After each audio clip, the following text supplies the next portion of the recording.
Profesa Charugamba, rafiki na fidmasho wa Yesu.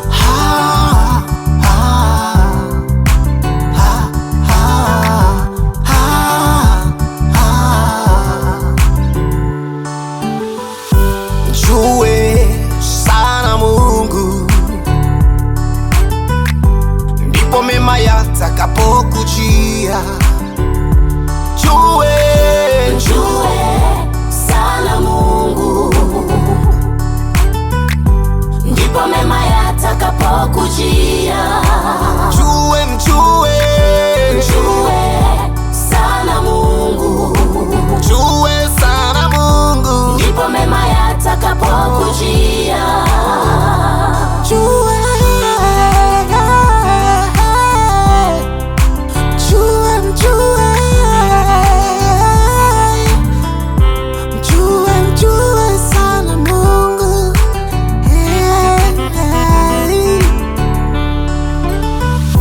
wewe Mungu natamani nikujue. Wewe Mungu nina shauku nikujue. Nikikujua wewe, moyo wangu utakuwa na amani. Nikikujua wewe, moyo wangu utakuwa na furaha. Nikikujua wewe, nitakuwa na hekima. Nikikujua wewe, nitafika mbinguni. Natamani nikujue siku zote maishani mwangu. Natamani nikujue siku zote mimi maishani mwangu. Nikujue Baba, nikujue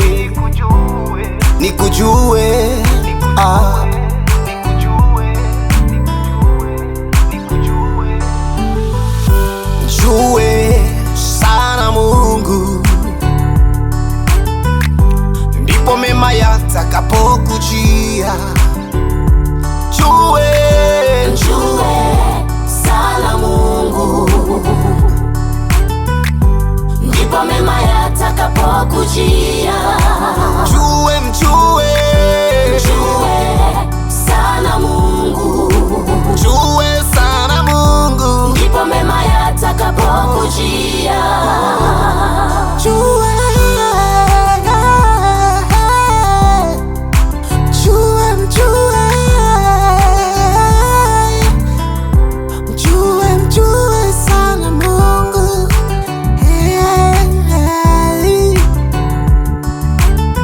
ndugu, ili uwe na amani, mjue sana Mungu, maana yeye ni uzima tena wa milele.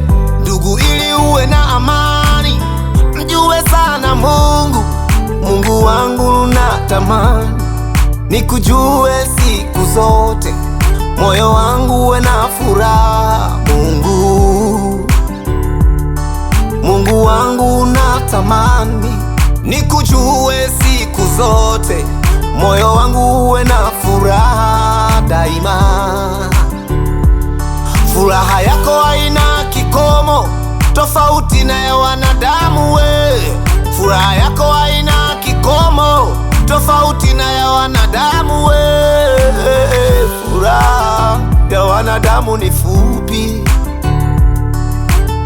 furaha yako Mungu ni ya kitambo kirefu.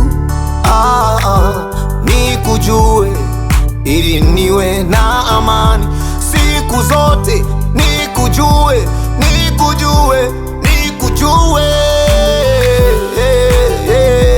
Baba. Yesu anatuambia katika kitabu cha Danieli, watu wamjuao Mungu wao watakuwa hodari na kufanya mambo makuu, exploits. Ili ufanye mambo makuu duniani, wache alama, lazima umjue Mungu. Lazima uzaliwe mara ya pili, umkiri Yesu, ujifunze neno la Mungu. kwa sababu Yesu anasema ulituma neno lake nalo watoa katika maangamizo yao. Ujifunze imani, kwa sababu pasipo imani haiwezekani kumpendeza Mungu, na watu wenye imani ndio wanafanya makubwa. Haleluya! Jue sana Mungu, ndipo mema yatakapokujia. Jue sana Mungu, ndipo mema yatakapokujia. Mjue sana Mungu, sana Mungu, ndipo mema yatakapokujia.